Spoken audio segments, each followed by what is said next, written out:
Barakatah Yahweh, Barakatah Yahweh Shai, Barakatah Yahweh, Barakatah Yahweh Shai, Barakatah Yahweh, Barakatah Yahweh Shai, Call Halayim, Yahweh Ba'ashem Yahweh Shai, Ba'ashem Rakal Kadash.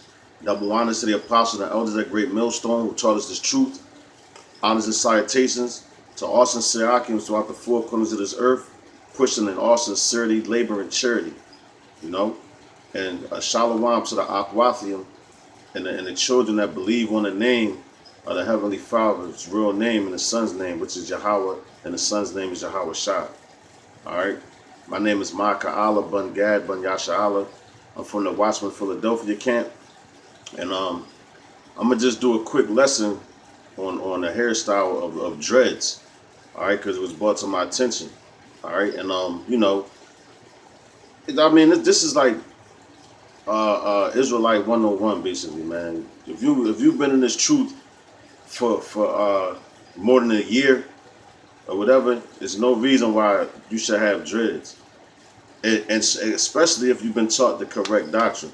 All right, now I'm not saying that myself is perfect, because when I first came into the truth, I had a bald head, man. I'm talking about shaved with a razor. Now look, I wear the George Jefferson. All right, and I may cut it down, you know, to a shadow, but it's still hair on my head, you know.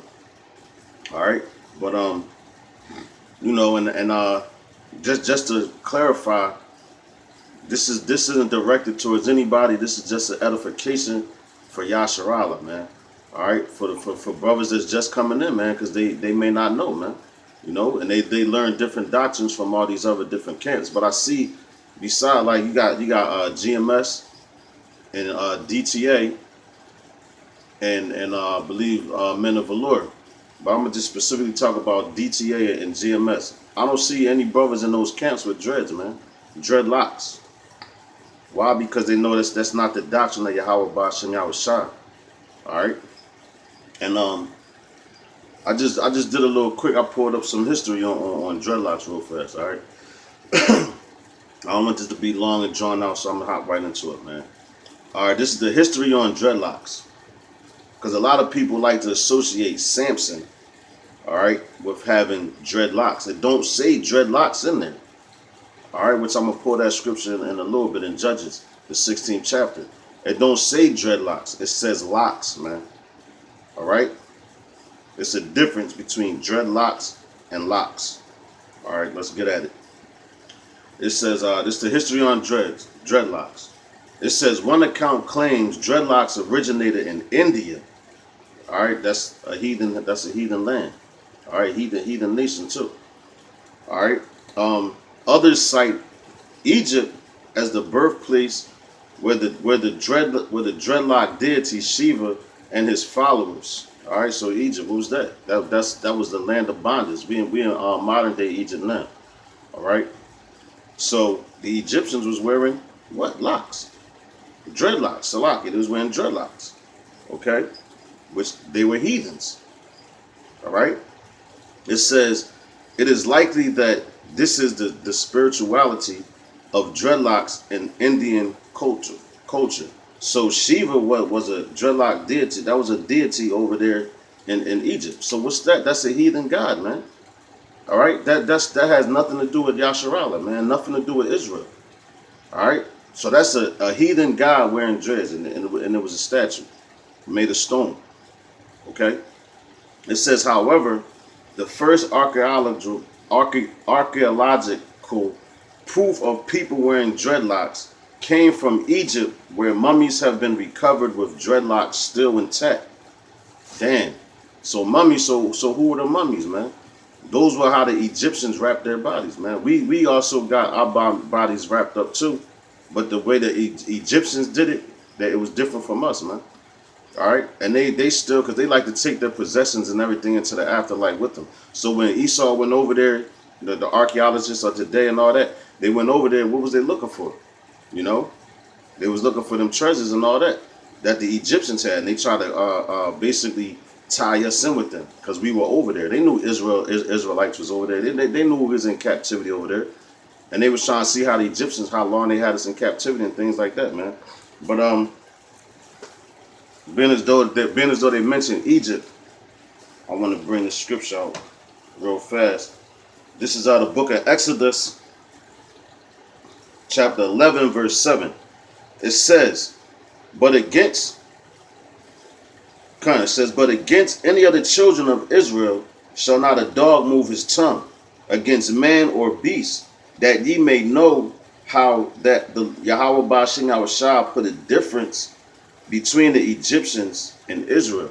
Okay, so the Lord put a difference between the Egyptians and Israel, man. So why would you go around wearing dreadlocks and you know the Egyptians weren't? Especially if you're a man of the Lord and you in the truth, man. All right? If you're a man of the Lord and you in this truth, you wouldn't associate yourself with dreadlocks. All right? At all. Okay? Moving on. It says, Salaki. It says, dreadlocks have also symbolized the recognition and demonstration that our physical appearances and vanity are unimportant. So damn, that's saying you don't take care of yourself, man. All right? And this comes from a heathen. It says, dreadlocks have also symbolized the recognition and demonstration, but if I found it funny how the word demonstration is spelled because it starts with demon. Demonstration. That our physical appearances and vanity are unimportant. Another similar practice is having a shaved head with no hair at all. So guess what? Both of those are heathen customs, man. All right? Because you're not supposed to put a razor to your head, man, and cut your hair bald.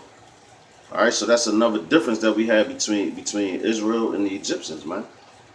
All right, so them archaeologists found mummies with their dreads still intact. So who were those mummies? They was Egyptians, man. Okay. I'm gonna finish this off with reading what I got. All right, it says at the beginning of the Industrial Revolution, Rastafarianism began gaining popularity among black Jamaican population. All right, so we know who the black Jamaicans are. They're not black Jamaicans. All right, they're Benjamites. Okay, and Rastafarianism came from Jah Rastafari and all that bullcrap. Haile Selassie, you know, who they believe that he was a direct descendant of King Solomon.